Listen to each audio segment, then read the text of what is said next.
this information and saying, hey, we got X amount of fans in this place, and X amount of fans in this place, and X amount of fans in this place. Let's go book shows. Let's go play. This is Blair Durham with Black Wall Street Today, your media hub for all things Black entrepreneurship, politics, news, and events in Hampton Roads and beyond. When I say black, y'all say Wall Street. Black Wall Street. Black Wall Street. When I say black, y'all say Wall Street. Black. Welcome to this edition of Black Wall Street Today with Blair Durham. This is episode 30. I am so super excited. This is a very special edition. We are focused on the business of Black music today. And just by way of context, I do want to share that the very first Black-owned record label was actually founded in New York in 1921 by the name of Black Swan. It was the first Black-owned record company in the country. Its 1923 ad campaign wasn't just a marketing ploy. The label's founder saw Black Swan's recordings as an alternative to Black popular music. The vaudeville-era minstrel songs were made by Black people, sure, but not necessarily for them. Black Swan offered listeners a choice between the stereotypes and buffoonery of race records and high-quality music meant to entertain and uplift. In other words, Black Swan was interjecting a political and cultural stance into popular entertainment. I am super excited to announce today's special guest. First up is Mr. Brandon Name Brand Bass. Brandon was born in Fayetteville, North Carolina, and raised in Richmond, Virginia. He is a music producer and has been creating music since the age of 13.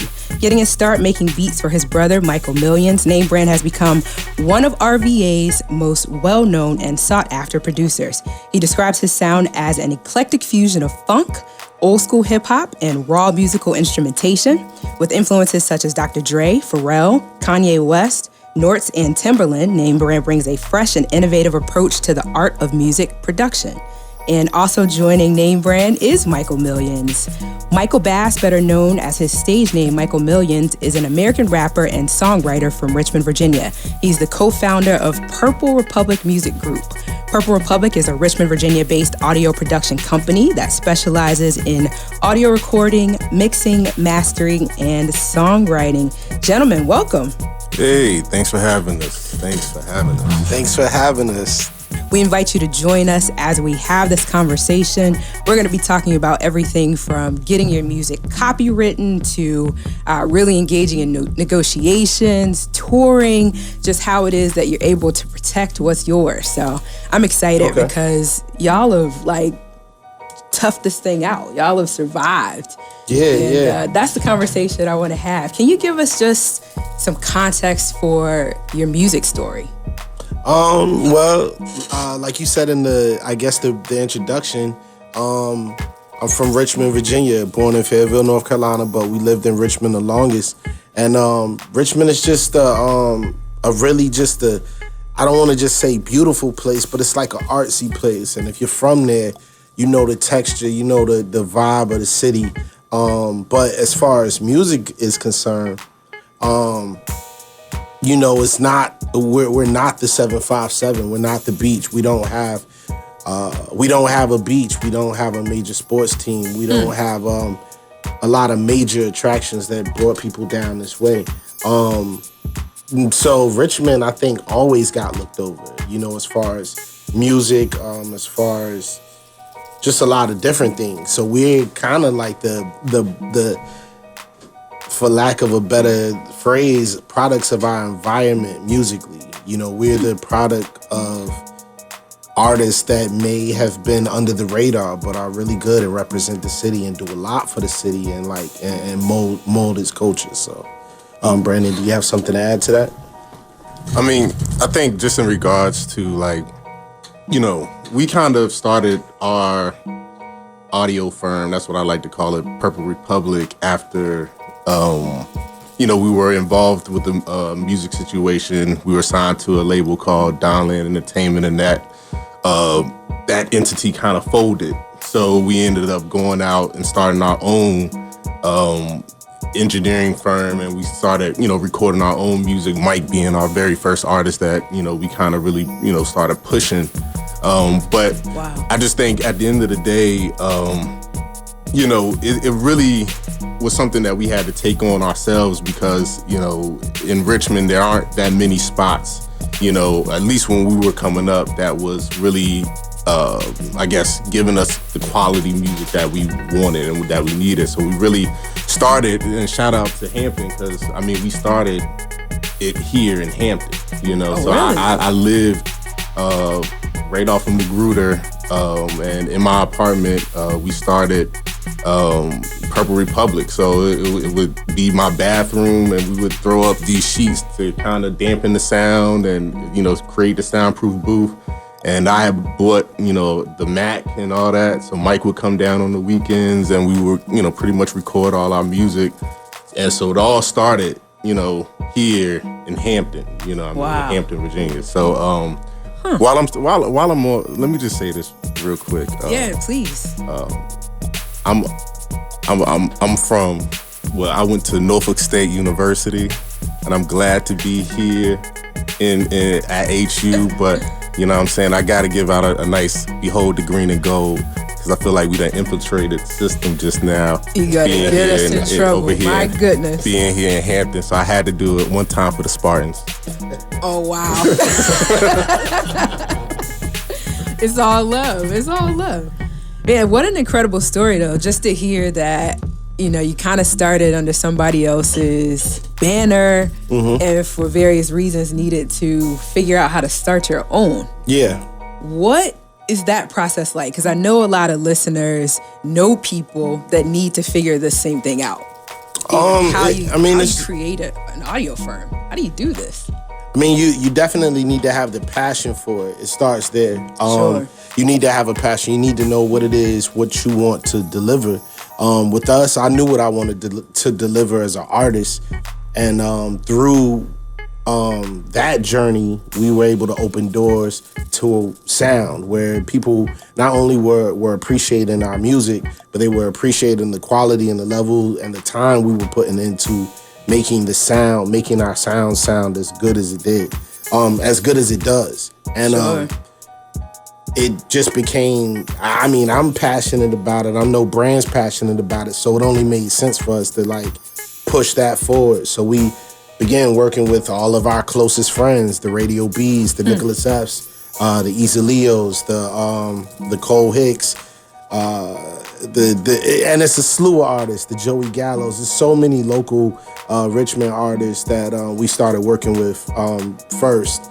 And then that branched off, and even to today, I work with so many different artists around the country now, just because they're seeking a particular sound, or they're seeking a particular, I guess they're looking for care. But how did we get there? It just, you know, you gotta follow your path. You know, you gotta follow that path. How to tell someone to do something I'm going to ask a more direct question, but before I do that, if you just tuned in, this is Blair Durham with Black Wall Street Today. We are sitting with Name Brand and Michael Millions. Michael is a recording artist. Name Brand is a producer. They are with the Purple Republic music group that they actually founded. And we're having a conversation about the business of music. I got to ask this. So, nuts and bolts, right? You're starting an audio firm. Is that, what kind of entity is that? Is that an LLC? Is that how are you doing business from a business standpoint? I think all businesses, from when, you know, everybody's going to start out, we're coming into it as a limited liability. Sure. But for what we are. People need to know this. That's just more so from the business side of the house, you know, when you're doing when you're doing numbers and handling out the legal stuff, you know, you want to make sure you're not like taking on more of a responsibility than you can handle.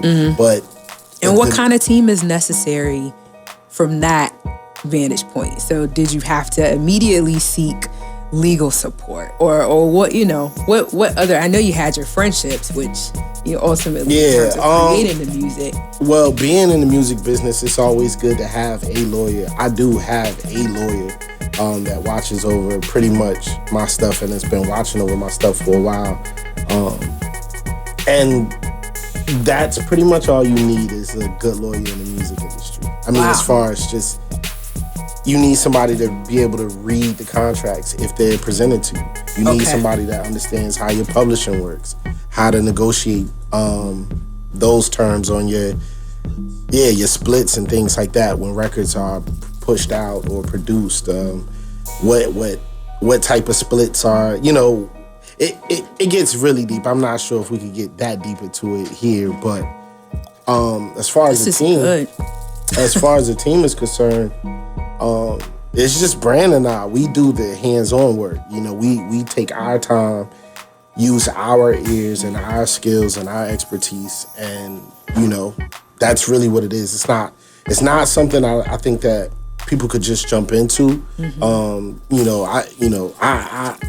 write music, I help engineer music and master music, but I've never made a track. I've tried, but it's not something that's in me. And it's from the same production thing. Standpoint. Yes,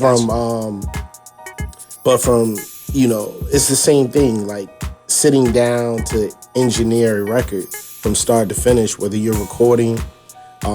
From the tracking of the vocals to the mixing of the vocals, finishing the record. This is a skill. These are tools that you're using, and you have to understand the science of sound to do that. So it does take a particular passion to get yourself to that space. Let me interject this as well, just to give some context for folks that may be listening and may not be familiar with the Michael Million sound. Yeah. How many albums have you guys produced? Well, personally, in my catalog that are available right now, there are 8 projects out right now. My latest is called Hard to Be King, and that's probably the most notable one, but I mean, it's the latest one out. To date, I think as a company, we're in the 60s as far as albums. I almost want to say we're probably a little bit more than that. I mean, because like I said, we started out here in Hampton, and that was a time where, people would come every weekend to record their projects and record their sessions. So I know between the time that we were here in Hampton and the time where I went back to Richmond, I know I probably worked on at least 20 different, projects or 20 different releases. And I have my own releases myself as far as instrumental albums that I put out. I recently just put out an album called Grace, and then another one prior to this one called Chatham Grove. But, I think I might have 6, projects that I might have out there right now. So just between me and Mike, we have at least 13, 14 albums between the two of us. And then, like I said, that doesn't even count, the people, just the different artists that we've worked with over the years. So I guess to kind of piggyback off what you were saying, just as far as, it takes a lot of passion to be in this field or into this space, because you really have to do a lot of searching for information on your own. Of course, we all know about YouTube. And that's sort of the purpose of this platform, right? Right. Because nobody really knows which information is reputable. Right. Getting it from the two of you with 15 plus years of experience. Right. I mean, through some, but like I said, I think a lot of it was trial and error, from, especially in the early days, it's a lot of trial and error. But as we've kind of gone through, the process, of course, YouTube University is great. You can find a lot of great tutorials out there that can help you out. Sure. But at the same time, it's just really being passionate about it. And it's not, I think a lot of people oftentimes get into this space for the money. You know what I mean? They're like, oh, let's just put out some songs or let's, record this person and just take their money. But you have to really work with people who genuinely care about how you sound. And I think being that me and Mike kind of started off from a space of just working on his music, and the main purpose was to create the best sound for him. And then that just kind of spread out to working with other artists. So we kind of always started from a foundation of just making sure that we wanted to make sure our music sounded good, And then as we kind of, like I said, work with different artists, it kind of, because you work with different artists. Some artists may have like a heavy bass voice, some artists may have a a high pitched voice. So you have to be able to know how to mix, and you have to be able to know how to master for that type of, vocal, and there's different genres of hip hop. Of course there's, your regular boom bap, type hip hop that we're all familiar with. And then you got the trap sound that, is really popular nowadays. So we really have to kind of be able to mix and master in accordance to what that particular artist wants. So it's not just like a one size fits all type of thing when you sitting down and you're mastering somebody's project, or you're mixing somebody's project. You have to be in tune with what they want, and then you have to know how to deliver that. And that only comes from really working with a whole bunch of right? Yeah. So and that's the thing about it. I think between Mike and I, we just have a lot of experience of working with, different artists, different sounds, and we're able to kind of, pull it all together for people. So cool. We got about 4 minutes till our first break. If you've just tuned in, this is Blair Durham with Black Wall Street Today, talking with Michael Millions and Name Brand about the business of black music. Okay. Really digging in. What is this thing made of? I mean, I think we turn on radio, we hear this finished project. We don't know. I think a lot of the business of black music. I know we probably spoke a lot on trying to give you a brief story, but here's the business of black music. Black music is not selling as it used to sell. That's the business of black music. It's evolving. It's evolving into more of us owning our own records. It's evolving into more of us owning and creating more platforms for ourselves to have our music exposed to our natural fan bases, where we could serve them as a customer of our music, whether it's they're buying our physical CDs, whether it's CDs, cassettes, or vinyls, or buying our merchandise, or, we really studying the analytics behind where our music is selling. A lot of these platforms like Spotify, iTunes, even SoundCloud, if you pay for the services, open up the door to allow you to see your engagements and allow you to see where your music is actually being played. And these plays, you may see X amount of thousand people, X amount of thousand streams, but you really have to bust it down into these are numbers. And that's what artists, not just black artists, but artists in general, we're studying these days. Now, as black artists, where these record labels have really, really not given us the right opportunities, we're now, through certain platforms, able to take some of the power back and have better conversations when we sit down at these tables. We are now owning our masters. Me and Brandon have always owned the masters to our music, but a lot of artists are now that were recently signed to labels. They do have that now. But so we're studying algorithm. 2 minutes. Yeah, can you 2 minutes. Tell us, what does it mean to own your masters? All right, so give us an example. So here, this is real quick in 2 minutes. This is how it goes. I'm the artist. I write the song. My brother makes the beat. The record label, say we're signed to a record label. The record label pays for that. We own that piece of it. Once the engineer mixes it down and sounding really good, they send it off to a mastering engineer. Once the mastering engineer gets it sounding really good, that part of it, that part of the process, that finished record is all the record label really owns. That's what they want to own, because that's the record that actually is sent out into the world. That's the one that's on the radio. That's the one on the TV. That's the one on the CD.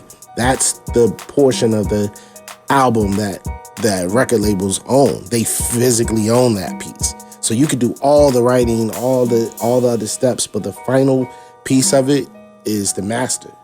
And these are what artists are buying back from the labels, because this is the final product. And they could say and do whatever they want with these masters, including determining how much they pay you for them. So and maybe the distribution as well? Everything. I mean, they own the final product. When you sign it over, they own it. Wow. Even if you write it, they could say, thanks for writing this. We are gonna only pay you 15% of this whole thing, and so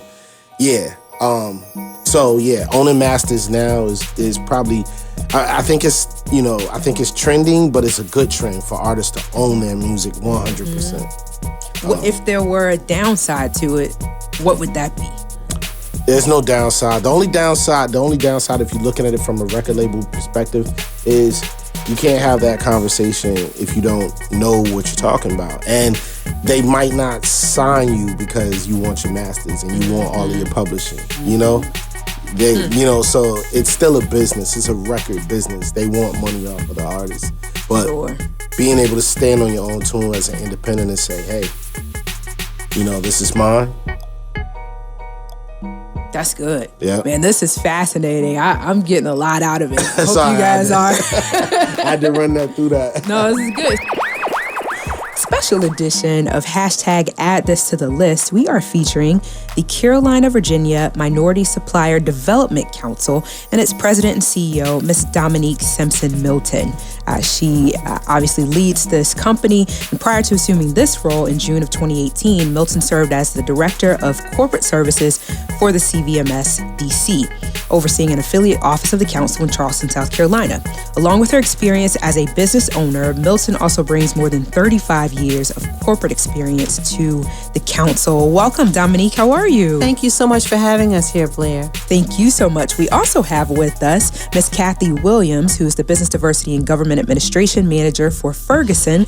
Welcome, Ms. Kathy. Thank you, Blair, for having us. She's trying to avoid the mic, but we're not going to let that happen. So a lot of us have not heard of the council.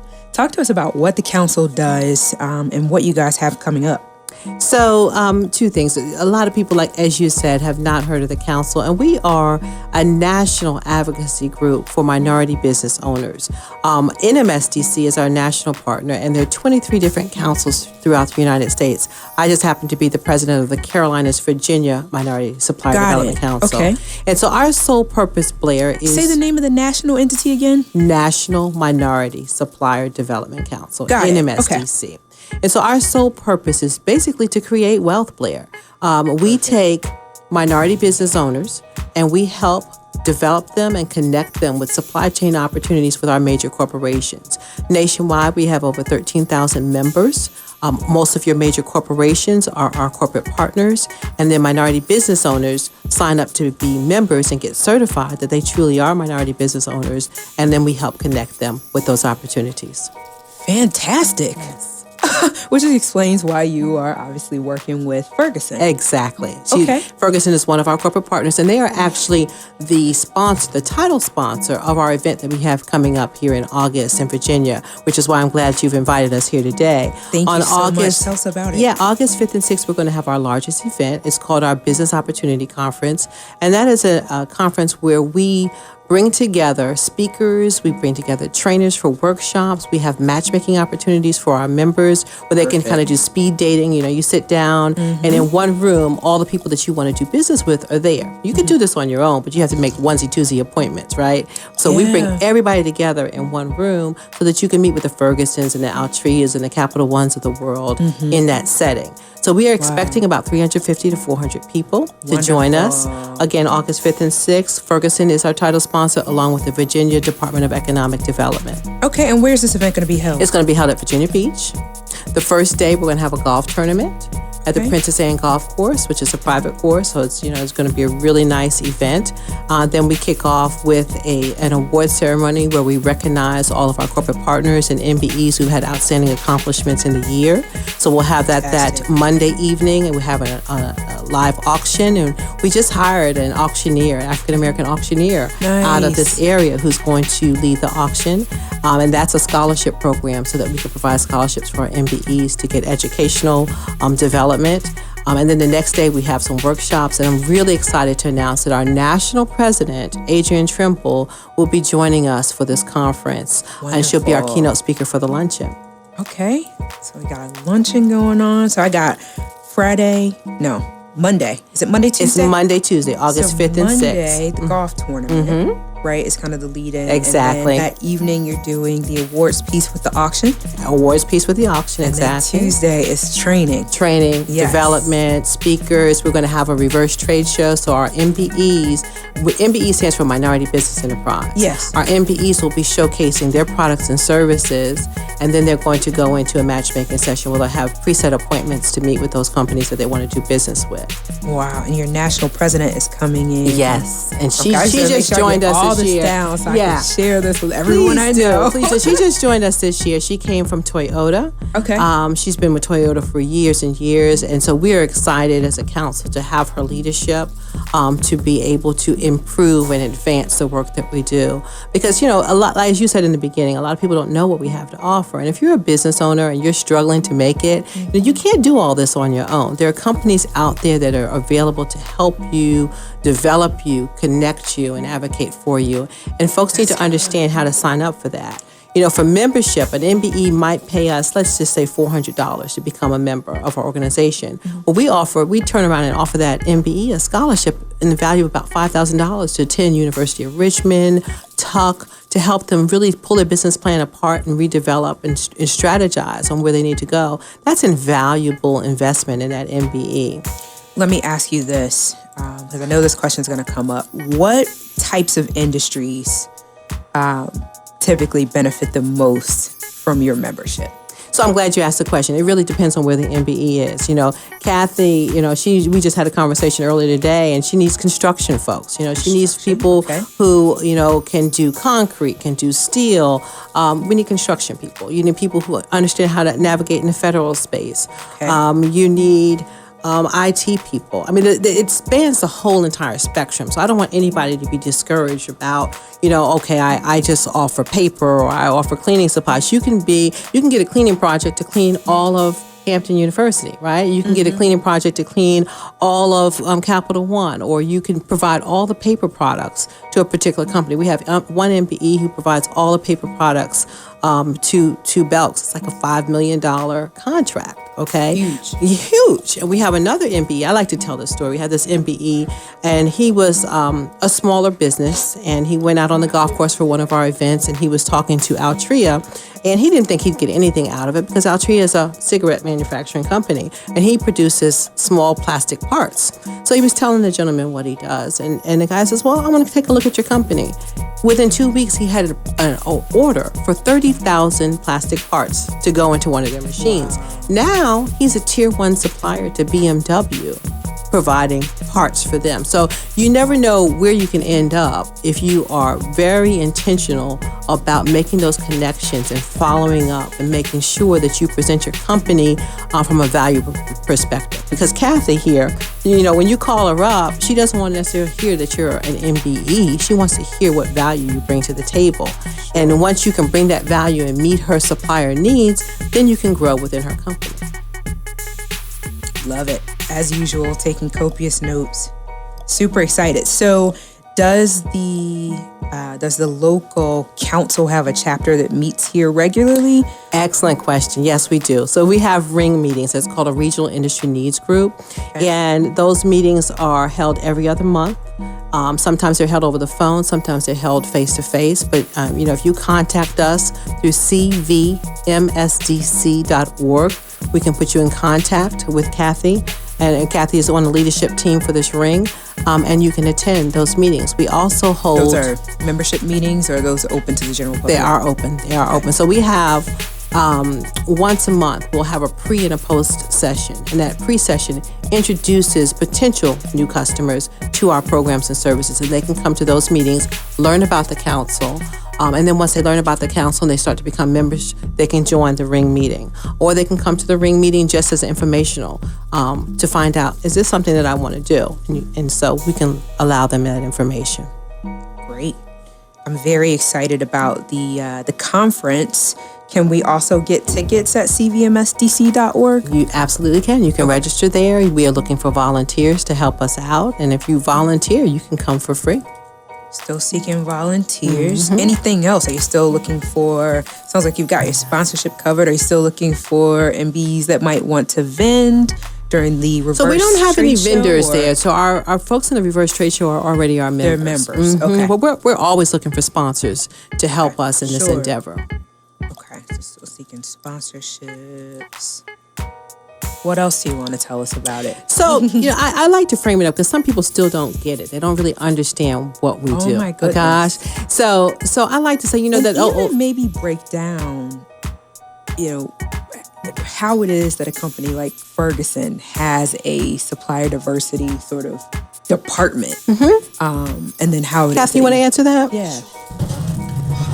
So the value for us, because we get that question all the time, why are we a part of the council? And so as a organization that's global, our headquarters are here in Hampton Roads, we are a department of two, but we're small and mighty. But we also align ourselves with our procurement department, so it's a much bigger department. But when we talk about the value proposition, because we talk about that all the time, with the council, there's a stringent certification process where they vet the vendors. So those vendors, when they approach Ferguson to entertain an opportunity, we feel confident that we know that we're getting quality suppliers. So when you talk about, and I keep coming back to the value proposition in this and why we're part of it, we've been with them for about 13 plus years with the council. It goes back to the quality of the vendors. We know that they have the opportunity to grow and scale. Not everyone's going to get an opportunity, and we talk about contracts, so we're very transparent and upfront, but we know what type of quality of suppliers that we're getting. So. Great. That's awesome. You want to wrap up for us? Yeah, and there are people like this, like Kathy, in every corporation. You have somebody in the supply chain that's looking to improve the supply chain options that exist. But I do want to close with this because, as I said earlier, some people just don't get it. So, we've all heard that old adage, give a man a fish and he eats for a day. Teach a man a fish and he eats for a lifetime. We like to take it further than that, Blair. We want to teach people to fish, but we also want them to develop fisheries, develop fleets of fish, okay? Develop fishing processing plants, okay? And be able to provide that fish then to the grocery chains and get those contracts. So that's what we're talking about. Taking it larger than just taking care of yourself, building wealth for your family. We're building wealth Very for important, communities. Because we miss that piece. We're missing that. We don't know how to scale. We know how to take the money that we have. Thank you. Start something small and do it on the side. But when it comes time to really build something significant, we get stuck there. We don't know how to access capital. We don't know what the supplier diversity pieces look like. So I want to thank you both for your time today. This is phenomenal. We're all getting registered. CVMSDC.org. That is correct. For tickets to the August 5th and 6th Business Opportunity Conference, right? There you go. Okay. Thank you so much. Awesome. Thank you so much. We look forward to seeing you back. All right. Soon. Thank you. Thank you. A couple of other quick announcements here. We do have the Women's Business Symposium happening on Saturday, May the 4th. We're actually going to be giving away tickets to that event. If you haven't heard about it, it is being hosted by Tawana Golson, and it features Dr. Lynn Richardson as well as MC Light.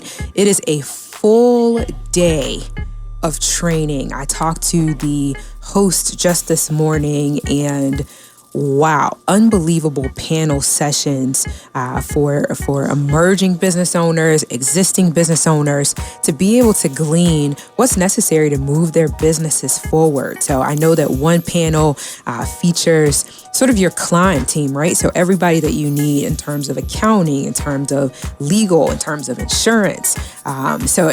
Again, I highly encourage registration. It is womensbusinesssymposium.net. I know that there is an app for the symposium as well. Again, it's being hosted by the business magnate mogul, Ms. Tawana Golson, and it features Dr. Lynn Richardson as well as MC Light. That's happening right here in the Hampton Roads area if you're tuning in from our home base. It's going to be Saturday, May the 4th from 9 to 5 p.m. at the main hotel. By next week, I should be in position to give away a few tickets, so make sure you stay tuned in. Welcome back, name brand, Mike Millions. Ooh. Yes. We're back. Yes, yes, yes. Man, you guys dropped some jewels. I'm still thinking about what it means to own my own masters Oh yeah. and why that's such a critical piece. Did you want to chime in there, Brandon? I think at the end of the day, Because a lot of us think something that Michael was alluding to earlier, we might miss the deal, right? If we're not in position to be taken advantage of. Right. But that doesn't have to necessarily be the case, right? Right. So, typically nowadays people sign to major label deals because for the distribution aspects of it. They also sign to major label deals because they know that they'll get that push behind their music. But like Michael was saying earlier, when you have,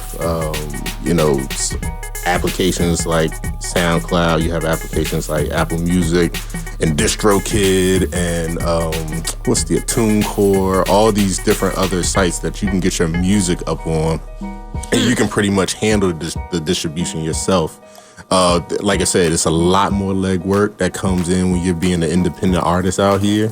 It makes it's a little bit difficult, but a lot of people tend to sign with major labels, so therefore they can have a company, a big name behind them. But what you end up losing, and I know I'm sure we all familiar with Nipsey Hussle and his passing, but what was so critical and amazing about what he did was that he created partnerships instead of completely giving up his masters to a major label deal. So what they would do was pretty much help him distribute his music, but he still owned 100% of his masters. So that's what I think nowadays what artists are doing, are creating their own bases, creating and engaging with their own fans. Mm-hmm. And through engaging with their own fans, they're able to leverage that when meeting with these, major labels. So therefore, they can, ultimately be able to maintain their ownership of their music, but get that push, from these major labels as far as the distribution aspect of it. I feel like, go ahead. No. I mean, that's kind of the wrap up. But I hear you saying that the internet of things. Yeah, the internet changed the game completely. Yeah, it's kind of, in a lot of ways, gotten rid of the need for that middleman. Right. So. Right. And I think ultimately that's what these major labels are kind of scrambling to do, is how can we continue to be needed within this industry? And, of course they had things like 360 deals where they were pretty much taking all the, taking a certain percentage of anything the rapper did. If they had merch, they would take a percentage of that. If they had the album, they would take a percentage of that. Touring, they'll take a percentage of that. So that was like the 360 deal, and now people are kind of getting hip to it, and they're like, "Yo, you know what? Why are we gonna do this? Hey, I'm gonna do my own tour. I'm gonna and I definitely want to get into some of that. I'm gonna do my own tour. I'm gonna sell my own merch. I'm gonna distribute my own music. And when you work with these distribution companies that they have, like TuneCore or DistroKid, like through DistroKid, you can do your splits. So like when me and Mike, we do our music together, 50% of the record is his, 50% of the record is mine. So you can get down into that detail as far as using an app, it sounds like. Well, it's a website. You create, and you pay like, I don't know, like maybe $20, $30 monthly for the fees. Okay. No, it's for the year. It's for the year, and you can have unlimited, projects released, and like I said, you kind of control that. And through that, they also provide you with the analytics. So you can sit there and say, I wonder how well am I doing on this particular platform, Apple Music? How well am I doing on Spotify? How well am I doing on, whatever, streaming service, you need. So therefore, you can really pinpoint exactly who your market is, who you're targeting, who is listening to you. And then you can also, from that information, take that data and be able to figure out how you're going to move in the future. So I think a lot of what's happening now is that a lot of the control is getting back into the artist's hands, which is a good thing. But at the same time, the legwork that is associated with that is something that a lot of people don't, account for. And they, you can't really be lazy when it comes to, pushing your own music out here. You have to really be on top of it, and you have to not only just be, love the music and the creating of the music side, because, that's that's what you're selling, but you also have to kind of find some, common ground or some type of way to really focus in on the business side of it, because a lot of artists nowadays, they focus on the music, and then they kind of forget about the business, and then that's how you end up with people, basically signing over their masters and not even realizing it, because they're not really business savvy and they don't understand that, and that's a problem in general for the community. We're just talking about it with the two ladies. Right. The business savvy isn't there. I actually, I got a crash course in just how powerful media platforms are when we started this one, right? I had somebody pretty much approach me and say, yo, I'll manage everything, and we're going to pay you X percentage. It was a really tiny number. I'm like, well, nah. Right. I'm not ready for that deal yet. Let me figure out how I can engage with my audience. Let me see, what it's going to be. And it was exactly what you described, a 360. Because they knew as a result of doing this, I would be getting speaking engagements. They were right, you know? But at the same time, it's like, let me, But just like you could do it on your own. You can take 100%. You know what I mean? So, but at the end of the day, I'm not going to sit here and be like, yo, don't ever, like I said, using Nipsey as an example, like he understood partnerships. Form a partnership. It doesn't have to be, like you're completely signing your soul over to a label. You could really, like I said, be business savvy enough to understand the analytics of how well your music is performing in the world. So understand that. So therefore you could take that to the table and leverage that. I think that's really where it's at. What the goal should be for up and coming artists today, artists in general. You should be trying to focus on making sure you maintain control of your creative work and don't relinquish that control for small change, because over the course of time, that's money that's going to continue to come in, So, got you. I love that. So if you just tuned in, Blair Durham with Black Wall Street today, talking about the business of music, the business of Black music in particular. Everything we talk about pertains to us, right? We're with Name Brand and Michael Millions, two Richmond artists who have successfully navigated this piece about independence, right, in the music industry and maintaining ownership. I definitely want to get into talking a little bit more about these streaming platforms and touring. And then Brandon, I want you to talk about, because I love the way you engage with your audience. You got some creative things that you're doing that get the word out about, your production ability, right? So I want to talk about both of those. Want to start first though, Michael, with Sure. Yeah, like how, when I first saw you on Apple Music, I'm like, wow, so let's figure something out. How do you do that? Like, what is that process? Back in 2010, when my project Ashes and Samples went up, that was a deal actually that came through with or an agreement with Apple. At the time, TuneCore wasn't. TuneCore is also a distribution platform for artists, but at the time, it wasn't open to artists to just upload their music and have it distributed for money. You had to ask and they had to approve you, and then once you were approved, they sent you to TuneCore to manage your account there.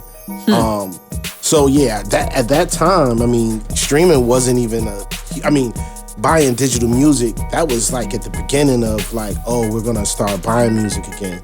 Because there was a time frame where no one was buying physical music. Right? Everybody was just down. We were just trying to figure it all out, and like, oh wow, you can buy digital music at the time. Apple was hot, so just to have, Apple's always gonna be hot, but the just having that platform, being able to access that,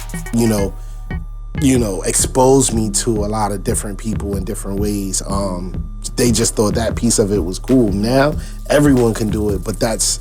So they've gotten rid of that middleman, is what you're saying. No, it's even more middlemen now. Oh, you know what I mean? But they're really? doing more of the service. It's open to the public where you have, like I said, TuneCore, DistroKid, and there's a bunch of other services that help artists distribute their music so we get 100% of our royalties. But before was not this, it wasn't a pathway to that. You had to actually work with those platforms to get there. Now it's open, but this is how we get those numbers, those streaming analytics, where we know where the music's being played, so we know where to go play.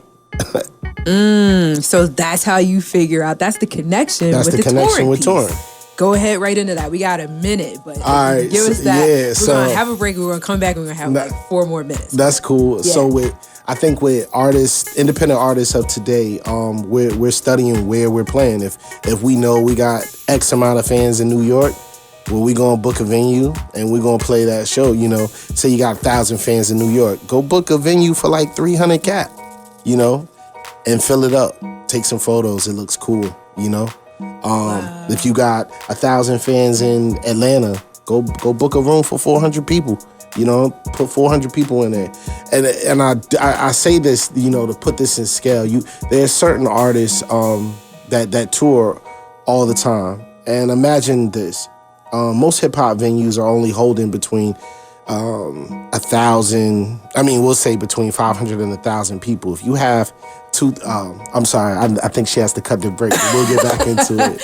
Yes. We'll come back with how to fill a room based on your analytics from your streaming platforms. This is dope.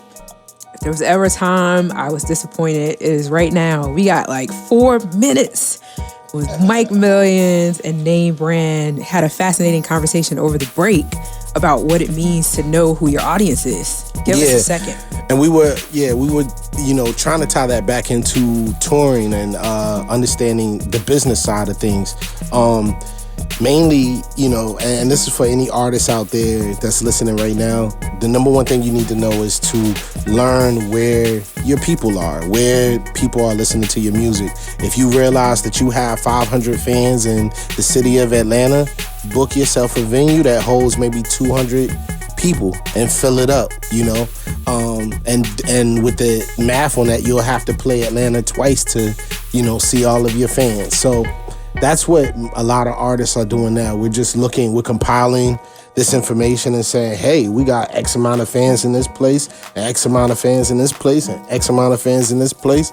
Let's go book shows. Let's go play. Let's go see our fans. Let's go do business. And that starts with leveraging these platforms. Yeah, the platforms where you're actually get the selling your analytics music. that tell you where people are downloading from. Right, you can That tell is them so where they're powerful. listening, how much they're listening, who they are, like how old they are, where they are, what, you know, and it gets even deeper. I'm sure these algorithms even go a step deeper into probably identifying exactly who these people are and reaching out to them. And then them. from there, like you mentioned, targeted ads on Facebook that goes right to those folks. Yeah. So like it's like a restaurant. So you can make money in music as an independent. Yes, it is That's what I'm possible.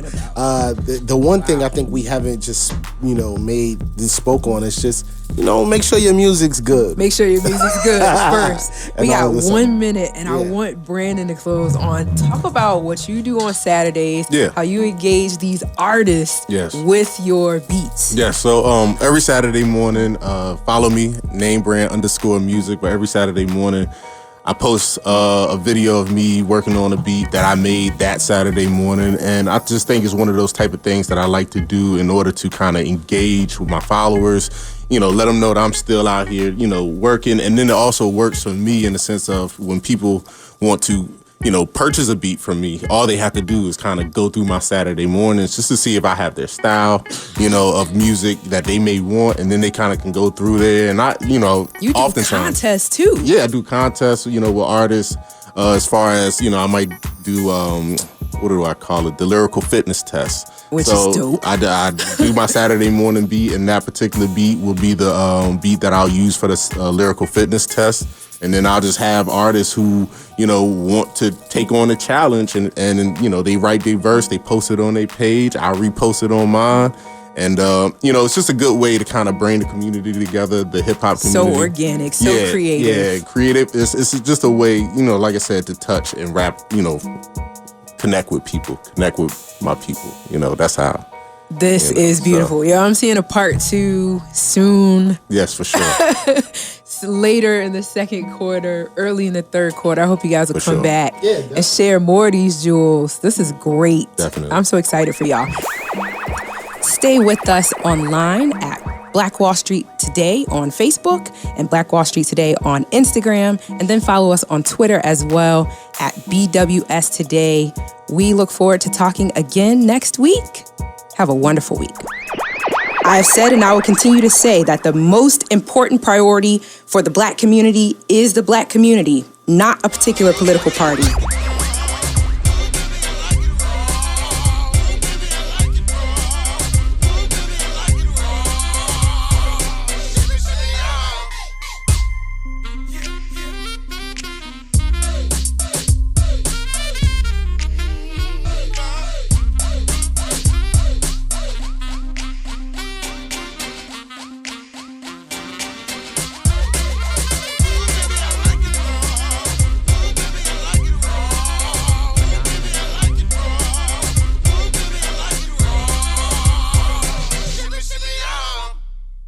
Phenomenal.